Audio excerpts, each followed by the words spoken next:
वसुदैव कुटुंबकम यानी पूरा विश्व ही हमारा परिवार है।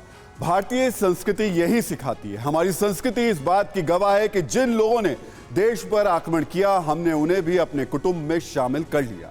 बीजेपी नेता नुपुर शर्मा के एक विवादित बयान के बाद पाकिस्तान भारत विरोधी अभियान चला रहा है। नुपुर ने जो बयान दिया वो एक धर्म का अपमान करने वाला था। इसे लेकर नुपुर के खिलाफ उनकी पार्टी तक ने कार्रवाई की है। कोई इसे लेकर कोर्ट जाएगा तो कोर्ट भी इस पर संज्ञान लेगा। लेकिन भारत के इस विवाद को पाकिस्तान इंटरनेशनल मुद्दा बना रहा है। पाकिस्तान इस बहाने अरब मुल्कों को उकसा रहा है।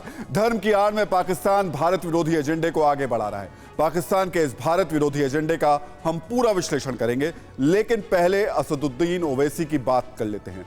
सुनिए कैसे ओवैसी जाने अनजाने उसी लाइन को आगे बढ़ा रहे हैं जिसे पाकिस्तान आगे बढ़ा रहा है।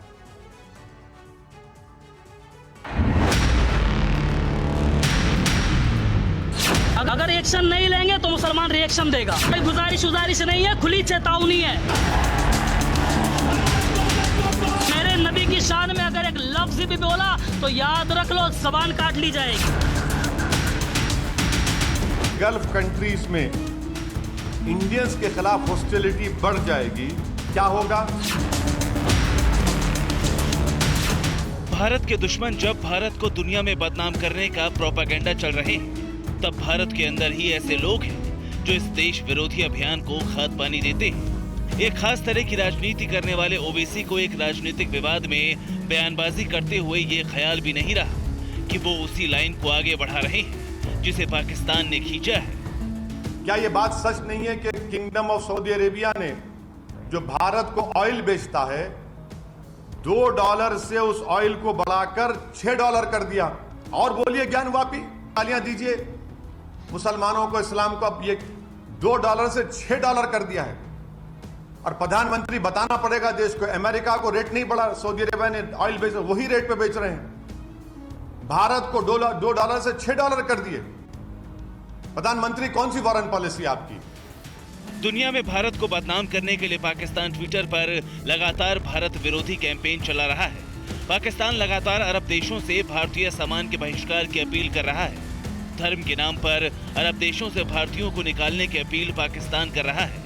ऐसे वक्त में पाकिस्तान के खिलाफ मजबूत आवाज बनने की बजाय ओवैसी देश को धमकी दे रहे हैं।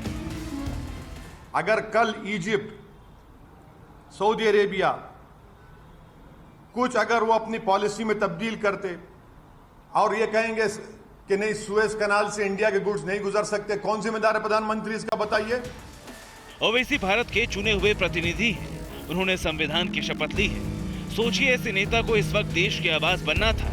उन्हें भारत विरोधी कैंपेन के खिलाफ आवाज बुलंद करनी थी, लेकिन ऐसा करने की बजाय ओवैसी अरब देशों का हवाला देकर देश की सरकार को, देश की संप्रभुता को चुनौती दे रहे हैं।